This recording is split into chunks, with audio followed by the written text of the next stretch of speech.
और दोस्तों इन सभी प्रश्नों को सॉल्व करने के लिए इस वीडियो में आपको बहुत ही आसान ट्रिक बताऊंगा, जिसकी सहायता से दोस्तों आप इन सभी प्रश्नों को बिना पेन उठाए सॉल्व करेंगे मात्र कुछ ही सेकंड में। तो आइए दोस्तों देखते हैं रीजनिंग के टॉप 5 क्वेश्चन। देखिएगा दोस्तों, पहला क्वेश्चन है मोस्ट इंपोर्टेंट क्वेश्चन है और इस टाइप के हमेशा प्रश्न पूछे जाते हैं दोस्तों। ये मैथमेटिकल रीजनिंग के अंतर्गत आता है, ठीक है। यानी रीजनिंग के भी सेक्शन में क्वेश्चन ये पूछा जाता है और मैथ के भी सेक्शन में क्वेश्चन पूछ लिया जाता है। बहुत ही इंपॉर्टेंट टाइप का क्वेश्चन है। क्वेश्चन पढ़िए, क्वेश्चन कह रहा है एक चींटी 3 मीटर चलती है और फिर 4 मीटर ऊंचे एक वृक्ष पर चढ़ती है। वह अपने, ठीक है, कह रहा है अपने मूल स्थान से वह कितनी दूरी पर है। इस पे दोस्तों दो टाइप के प्रश्न बनते हैं, ठीक है। पहला टाइप का और दूसरा टाइप का, ठीक है। तो पहला टाइप का कौन सा बनता है, ये वाला जो क्वेश्चन है इसको मैं सॉल्व करने की कोशिश कर रहा हूं और आप दोस्तों क्या करिएगा, समझने की कोशिश करिएगा, ठीक है। देखिए कह रहा है एक चींटी 3 मीटर चलती है। क्या होता है दोस्तों, एक चींटी 3 मीटर चलती है। यानी मान लेंगे दोस्तों चींटी इस पॉइंट से चल रही है, कितना मीटर चलिए दोस्तों, 3 मीटर चलिए और फिर 4 मीटर ऊंचे ब्रिज पर चढ़ती है। ये ब्रिज मान लेंगे दोस्तों 4 मीटर का है। कितने मीटर का है, 4 मीटर ऊंचे ब्रिज पर चढ़ जाती है। और प्रश्न अब क्या पूछ रहे हैं, प्रश्न देखिए पूछ रहे हैं अपने मूल स्थान से वह कितनी दूरी पर है। मूल स्थान यानी कि ये वाला है, यहाँ पे जहां से चलना स्टार्ट किया और यहाँ पे पूछ रही है कितनी दूरी पर। तो ये दूरी कहने का मतलब ज्यादातर स्टूडेंट क्या करते हैं, जोड़ लेते हैं। 3 मीटर चली इधर, 4 मीटर चली इधर, 4 3 क्या होगा दोस्तों 7 और 7 मीटर आंसर देखते हैं, तुरंत ही कर देते हैं और आंसर गलत हो जाता है। ये ऐसा प्रश्न ये नहीं पूछ रहा है। प्रश्न अगर जो पूछता है वह कुल कितनी दूरी चली, तब तो इसका आंसर हो जाता 7 मीटर। पहला टाइप का ये प्रश्न बनता है, वह कुल कितनी दूरी चली। इतना आसान तो पूछेगा नहीं पेपर में। ये क्या पूछता है दोस्तों, वह मूल स्थान से कितनी दूरी पर है। यानी कि ये वाला दूरी पूछ रहा है, ये वाला जो दूरी देखिए जो मैं रेखा खींच रहा हूं ना, ये वाला दूरी पूछ रहा है, यहां से यहां तक की दूरी कितनी है, ये चीज पूछता है। तो दोस्तों जब ये पेड़ पे चढ़िए तो यहाँ पे क्या होगा दोस्तों, 90 डिग्री का एंगल बन गया।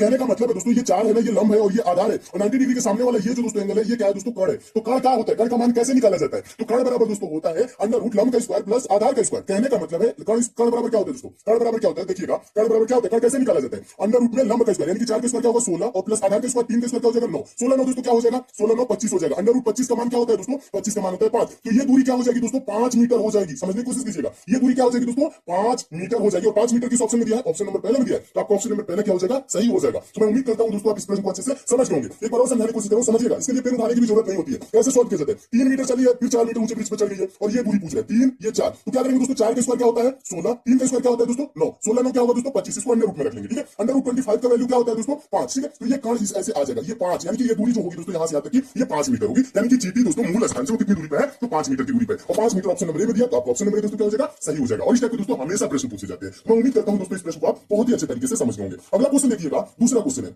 दूसरा क्वेश्चन आपका सीरीज से है, ये भी इंपॉर्टेंट क्वेश्चन है, ये भी पूछा गया क्वेश्चन है। देखिए प्रश्न है नीचे दी गई श्रृंखला में प्रश्न चिन्ह के स्थान पर कौन सी संख्या आएगी। प्रश्न चिन्ह है का, देखिए प्रश्न चिन्ह यहाँ श्रृंखला में दिया गया है और यहीं पे पूछना है कि कौन सी संख्या आएगी। तो दोस्तों सीरीज से रिलेटेड कभी भी आपके पेपर में प्रश्न है तो आप क्या करेंगे, सीरीज को देखेंगे, सीरीज कैसे आगे चल रही है। तो जैसे दोस्तों ये सीरीज कैसे चल रही है देखिएगा, 3 है दोस्तों, 3 के बाद 5, 5 के बाद 6, 6 के बाद दोस्तों 12 हुआ, फिर 12, उसके बाद प्रश्नवाचक चिन्ह 24 26। यानी कहने का मतलब है अगर जो आप डिफरेंस देखें दोस्तों, यानी अंतर देखें तो 3 के बाद 5 हुआ 2, फिर 5 के बाद 6 1, 6 के बाद दोस्तों 12 हुआ 6, 12 के बाद दोस्तों 12 है यानी कि 0, फिर उसके बाद प्रश्नवाचक चिन्ह, उसके बाद से दोस्तों 24 से 26 है यानी कि 2 इधर, ठीक है। यानी ये सीरीज यहाँ पे आपको कुछ नजर नहीं आ रहा होगा इस टाइप से कि ये सीरीज कैसे आगे बढ़ रही है या घट रही है, कुछ भी यहाँ पे आपको समझ नहीं आएगा। यहाँ पे देखेंगे दोस्तों 2 1 6 0 ऐसे कोई कुछ भी नहीं समझ में आ रहा। जब इस टाइप से आपकी सीरीज सामने आ जाए और देखिए कुछ भी जब समझ में आए तब क्या किया जाता है दोस्तों, देखिएगा तब किया जाता है हम एक एक संख्या को छोड़ के सीरीज को सॉल्व करते हैं। कहने का मतलब है 3 के बाद दोस्तों हम 5 छोड़ देंगे 6, ठीक है। 6 के बाद दोस्तों 12 छोड़ देंगे, ये वाला 12 लेंगे, फिर 12 के बाद दोस्तों प्रश्नवाचक चिन्ह छोड़ के 24, ठीक है। यानी कहने का मतलब देखिए क्या हुआ, 3 गुना के 6, 6 गुना के 12, 12 गुना के 24, यानी क्या हो रहा है मल्टीप्लाई 2 हो रहा है, यानी कि 2 गुना हो रहा है। 3 गुना के 6, 6 गुना के 12, 12 गुना के 24, ठीक है। अब देखिए अब क्या करेंगे, दूसरा जो बचा है बीच वाला उसे हम लेके चलेंगे। कहने का मतलब है 5 के बाद दोस्तों 12 हुआ, यानी क्या हुआ है दोस्तों 5 के बाद 12 यानी कि यहाँ पे मल्टीप्लाई नहीं हुआ है, जुड़ा है। कितना जुड़ा है दोस्तों,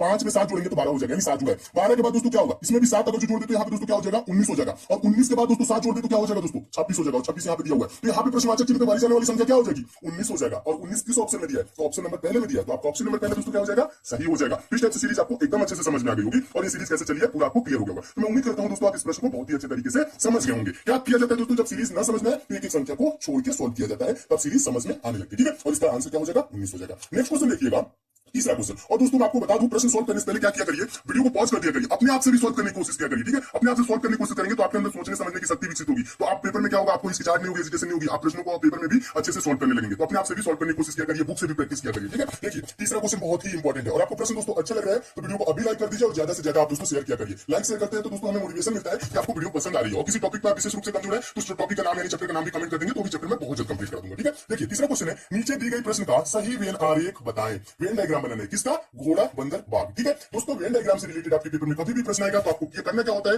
वेन डायग्राम से रिलेटेड जो शब्द दिए जाते हैं जिसके बीच आपको वेन डायग्राम बनाना होता है। जैसे इसमें घोड़ा दिया है, बंदर दिया है, बाघ, इसके बीच दोस्तों हम देखते हैं कि संबंध कैसा है, एक दूसरे के बीच एक दूसरे से कैसे संबंधित है, बस ये चीज पता लगा लेंगे तो इसका आंसर भी आप दे लेंगे, ठीक है। तो देखिए घोड़ा क्या होता है दोस्तों, बंदर क्या होता है, बाघ क्या होता है। देखिए और ज्यादातर स्टूडेंट क्या सोचते हैं, देखिए बड़ा छोटा सोचने लगते हैं, यानी कि घोड़ा बड़ा होता है उसके अंदर क्या कर लेते हैं दोस्तों, बाघ को कर लेते हैं, उसके बाद बंदर कर लेते हैं, ऐसे वेन डायग्राम नहीं। ये आपको बड़ा छोटा नहीं पूछ रहा है, वेन आरेख पूछ रहा है, यानी कि वेन डायग्राम पूछ रहा है, यानी इसके बीच संबंध पूछ रहा है। इसका इमेज ऐसे नहीं होगा, ऐसे गलत हो जाएगा। देखिए ये घोड़ा क्या होता है, बंदर क्या होता है, बाघ क्या होता है। घोड़ा दोस्तों एक जानवर होता है, बंदर भी एक जानवर होता है और बाघ भी क्या होता है दोस्तों एक जानवर होता है, ठीक है। और ये सब अलग अलग होते हैं, इनमें किसी प्रकार का रिलेशन नहीं होता है, यानी संबंध नहीं होता है। तो एक देखिए सर्कल कैसे बनेगा और इसको सर्कल से प्रदर्शित किया जाता है। तो एक घोड़ा का सर्कल हो जाएगा, फिर एक बंदर का सर्कल हो जाएगा और एक बाघ का सर्कल हो जाएगा, यानी अलग अलग इसका सर्कल हो जाएगा, ठीक है। तो दोस्तों इस टाइप से अलग अलग सर्कल देखिए किस ऑप्शन में दिया है, तो आपका देखेंगे दोस्तों ऑप्शन नंबर बी देखेंगे, तो ऑप्शन नंबर बी में दिया है अलग अलग सर्कल, ठीक है। तो ऑप्शन नंबर बी क्या हो जाएगा, सही हो जाएगा, यानी इसके बीच कोई संबंध नहीं होता है, ये सब अलग अलग जानवर है। तो इस टाइप का डायग्राम किस टाइप से बनेगा, ऑप्शन नंबर बी की तरह। तो आपका ऑप्शन नंबर बी दोस्तों क्या हो जाएगा, सही हो जाएगा। तो मैं उम्मीद करता हूं दोस्तों आप इस प्रश्न को भी बहुत अच्छे तरीके से समझ होंगे और इस टाइप के भी प्रश्न आपके पेपर में आएगा तो आप अच्छे से। चौथा क्वेश्चन बहुत ही इंपॉर्टेंट क्वेश्चन है और ये पेपर में बहुत बार पूछा जा चुका है। देखिए क्वेश्चन देखने में दोस्तों आपको बहुत बड़ा लग रहा होगा, लेकिन सॉल्व करना बहुत ही आसान होता है। और ज्यादातर स्टूडेंट क्या करते हैं, क्वेश्चन बड़ा देखते हैं और छोड़ देते हैं, ठीक है। क्वेश्चन बड़ा देखते छोड़ा नहीं जाता, उसको सॉल्व करने की कोशिश किया जाता है, ज्यादा टाइम नहीं दिया जाता, ठीक है। देखिए इसमें टाइम नहीं लगेगा। प्रश्न को पढ़िएगा, प्रश्न कह रहे हैं नीचे दी गई श्रृंखला में अगला संख्या क्या होगा, यानी ये श्रृंखला दी गई है दोस्तों और इसमें पूछ रहा है कि यहाँ प्रश्नवाचक चिन्ह यानी कि यहाँ पे कौन सी संख्या आएगी। तो इसके लिए क्या करेंगे दोस्तों, सीरीज की संख्याओं को ध्यान से देखेंगे, सीरीज कैसे आगे चल रही है। कहने का मतलब इसमें देखिए पहले में क्या दिया है 58965423 उसके बाद दोस्तों है 89654237 उसके बाद 896543 उसके बाद दोस्तों है 965423 उसके बाद प्रश्नवाचक चिन्ह, ठीक है, ये दिया है। तो इसमें आप थोड़ा सा दोस्तों थोड़ा सा दिमाग लगाएंगे, ध्यान लगाएंगे तो क्या होगा दोस्तों, ध्यान से देखेंगे तो आपको दिख जाएगा, ठीक है। क्या दिख जाएगा, यानी ये जो श्रृंखला है, ये जो पहला वाला संख्या है, ठीक है। अगर जो ध्यान से देखो उसके बाद दूसरे वाले में क्या हुआ है, यहाँ पे दोस्तों जो यहाँ पे आपको 5 दिख रहा है ना, ये वाला 5 पहला वाला संख्या इसमें काट दिया है, यानी दूसरे में क्या किया है, 5 को नहीं लिखा है, 5 को नहीं लिखा है,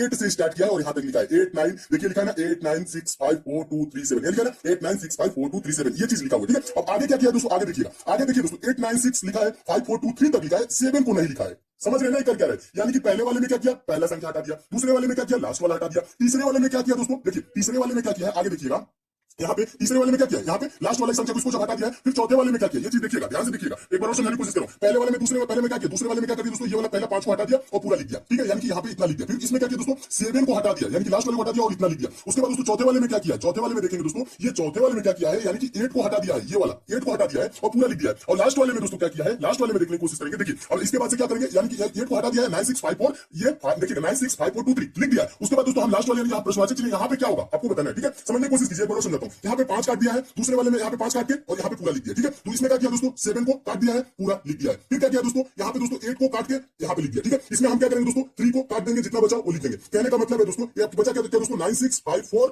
96542 इसका राइट आंसर होगा, जो कि ऑप्शन नंबर डी में दिया। तो आपका ऑप्शन नंबर डी दोस्तों क्या हो जाएगा, सही हो जाएगा। तो इस टाइप के भी प्रश्न आए दोस्तों तो आप ऐसे सॉल्व कर सकते हैं। एक बार समझ लीजिएगा, ज्यादा कुछ नहीं किया है, बस 5 काटा है फिर लिख दिया, ठीक है। फिर इसमें क्या किया दोस्तों, 7 को काटा है लिख दिया, ठीक है। फिर इसमें क्या किया है दोस्तों, 8 को काटा है लिख दिया। फिर आगे क्या करेंगे दोस्तों, 3 को काटेंगे लिख देंगे, ठीक है। 3 को काटेंगे लिख देंगे, तो इसका आंसर क्या हो जाएगा, ये हो जाएगा। देखिए दोस्तों बहुत ही आसान क्वेश्चन है और ये बहुत बार पूछा जाता है। क्वेश्चन क्या कह रहा है, यदि 30 जनवरी 2013 गुरुवार रहा हो, गुरुवार मतलब क्या होता है दोस्तों, बृहस्पतिवार होता है, ठीक है। बृहस्पतिवार रहा हो तो 2 मार्च 2013 को कौन सा दिन था, ये चीज पूछ रहा है। तो दोस्तों इस टाइप के प्रश्नों को कैसे सॉल्व किया जाता है, देखिए अगर जो इस टाइप के प्रश्न है तो आपको क्या किया जाता है, करना क्या होता है दोस्तों, करना क्या चाहिए। देखिए 30 जनवरी 2013 से 2 मार्च 2013 तक हम दिन निकालेंगे, कितने दिन होंगे, ठीक है। ये चीज इनके बीच की दिन निकालेंगे। तो देखिए यहाँ पे आप करना क्या, 30 जनवरी यानी कि जनवरी टोटल कितने दिन का होता है दोस्तों, जनवरी कितने दिन का होता है, 31 दिन का होता है। जनवरी कितने दिन का होता है, 31 दिन, और 30 दिन तो बीत गया, बचा इसमें कितना दिन दोस्तों, 1 दिन। फरवरी कितने दिन का होता है दोस्तों, 28 या 29 दिन का। लीप ईयर जो होता है दोस्तों उसमें फरवरी होता है 29 दिन का। और लीप ईयर कैसे निकालते हैं, कैसे पहचानते हैं, तो जो दोस्तों जो वर्ष होता है, जैसे यहाँ 2013 है, अगर जिसमें पूरा पूरा भाग चला जाएगा तो ये लीप ईयर होगा। इसमें दोस्तों 4 से किससे दोस्तों 4 से पूरा पूरा भाग चला जाएगा, जिसमें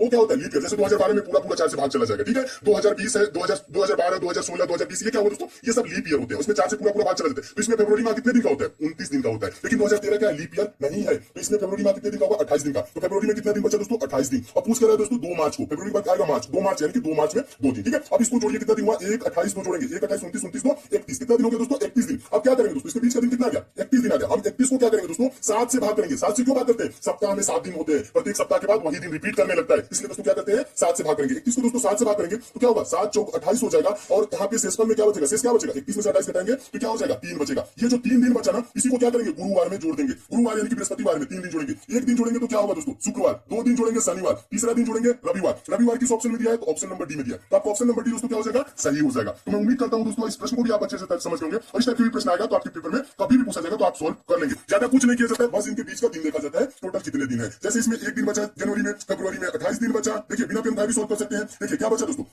जनवरी में कितना दिन बचा, 1 दिन। फरवरी में कितना दिन है, 28 दिन। मार्च में किस मार्च को पूछ रहा है, 2 मार्च को। तो इसको जोड़ लेंगे बस यही, ठीक है। जोड़ेंगे 1 28 तो क्या हो जाएगा दोस्तों, 31 हो जाएगा। और 31 को दोस्तों क्या करेंगे, 7 से भाग करेंगे। किससे भाग करेंगे दोस्तों, 31 को 7 से भाग करेंगे तो 7 क्या हो जाएगा दोस्तों, 28 हो जाएगा। और यहाँ पे शेष में क्या बचेगा, 3 दिन। जो शेष में दोस्तों बचता है वही हम इसमें जोड़ देते हैं गुरुवार में। गुरुवार में 3 दिन जोड़ेंगे तो हो जाएगा रविवार, इसका रविवार। अगर जो दोस्तों शेष में कुछ भी ना बचे, जीरो बचे, जीरो भी कभी बचता है, ठीक है। तो यानी कि वही दिन होगा, गुरुवार ही होगा। जीरो भी बचता है तो आप कंफ्यूज न होइएगा, ठीक है। अगर जो जीरो बचेगा तो गुरुवार ही होगा। और इसमें 1 दिन बचा, 2 दिन बचा, 3 दिन बचा, जितना दिन बचता है उसको हम गुरुवार यानी कि जो दिन दिया रहता है उसमें हम जोड़ लेते हैं, 3 दिन जोड़ेंगे, रविवार इसका राइट आंसर हो जाएगा। दोस्तों इसमें और भी क्वेश्चन है, उसको मैं नेक्स्ट पार्ट में करा दूंगा। अगर दोस्तों आपको किसी विशेष चैप्टर में प्रॉब्लम है तो चैप्टर का नाम भी आप नीचे जरूर कमेंट कर दीजिएगा, वो भी चैप्टर में बहुत जल्द कंप्लीट करा दूंगा। अगर